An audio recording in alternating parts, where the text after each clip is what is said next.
Greetings and welcome everyone to the world of NieR Automata, and in this fine video I'm going to talk about YoRHa androids and tell you everything about all categories of YoRHa androids. For this I am dividing this video in three categories. First we will talk about types of androids, then we will talk about the definition and particularly every individual android, and then we will make a comparison of them. So in the lore of NieR Automata, we have 8 categories of your androids. Attacker type like A2, A4, and we have A6 and A3. For gunner types, we have number 16 from A2's team, then we have number 22 and number 24 from YoRHa Boys team. For scanner types, we obviously have 9S, then we have number 21 from A2's team, then we have number 21 from YoRHa Boy Story. Then we have healer type androids. The examples are 9H and 10H. For B type androids, we have obviously 2B, then we have 4B, we have 11B, we have also YoRHa Betrayals 22B and 64B, and there are literally many characters B type androids you can see in the anime also. Then obviously we have operators. Operators are, you have seen operator 60 and 210. Besides them, we also have Futaba and Yusua. And now we have E-type androids and D-type androids. E-types are the executioner type androids and D-type are the defender androids. Their examples are obviously our 2B, who was secretly an E-type android, then 2D from YoRHa Boys, he was also a secretly E-type android. Then we obviously have Amnesia. Who can forget that lady? I mean, that side quest still gives so much horror nightmares to many fans, I believe. Then after that we also have a 7E from the opening of the game, and yes, you can see here 1D. We actually do not have any character who was a D type, I mean in actual story, so we do not have anyone like that. Now let's talk about the definition of every individual category. Attacker type androids are the soldiers who fight in close range combat, obviously using sword weapons. Then gunner type weapons, they use gun weapons, and they obviously you can see they fight in long range attacks. They both of them were test subjects and experimental models. They were never officially used or like produced. So they were always experimental models.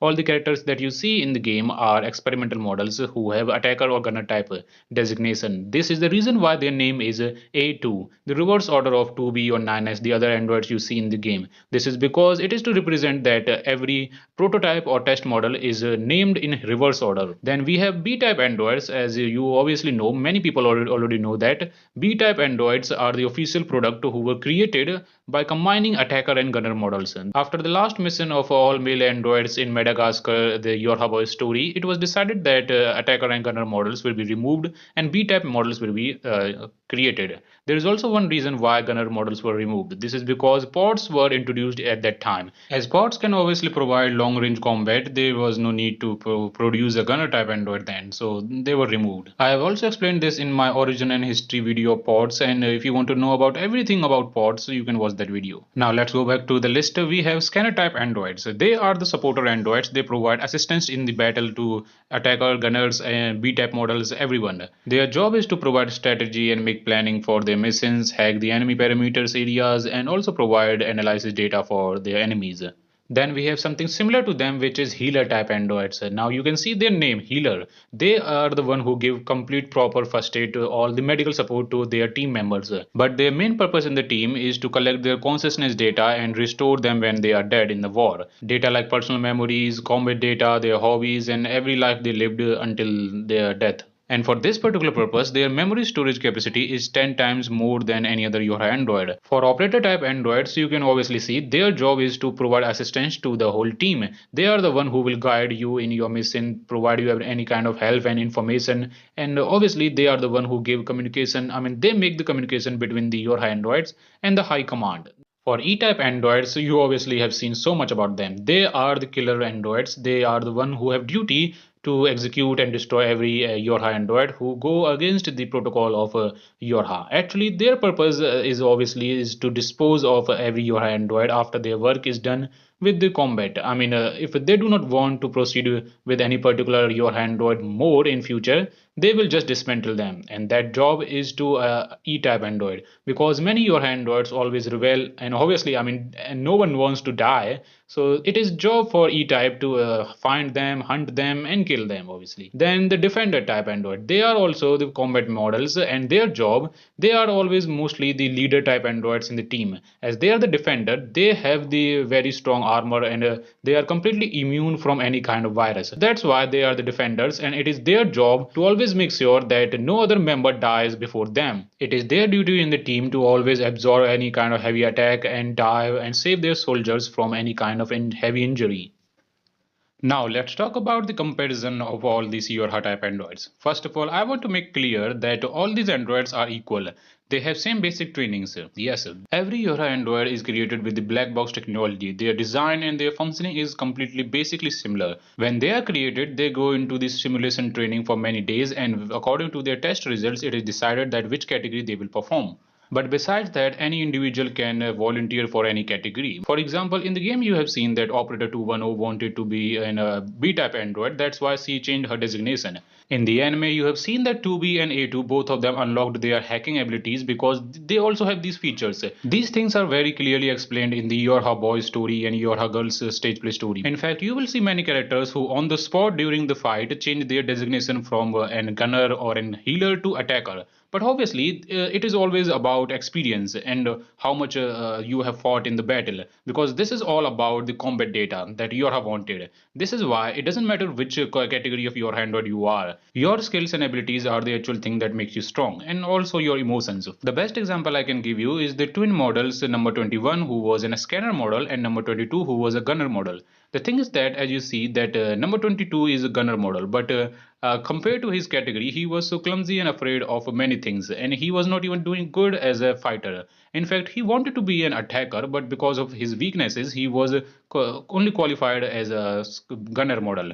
And compared to that, number 21, who was a scanner model, who he was doing very great job in the fightings, and it was mostly he who was always saving number 22. In fact, in the story, despite being a scanner model, number 21 fought against attacker and gunners both. But obviously, if we talk about category wise, the strongest models are the E-type androids.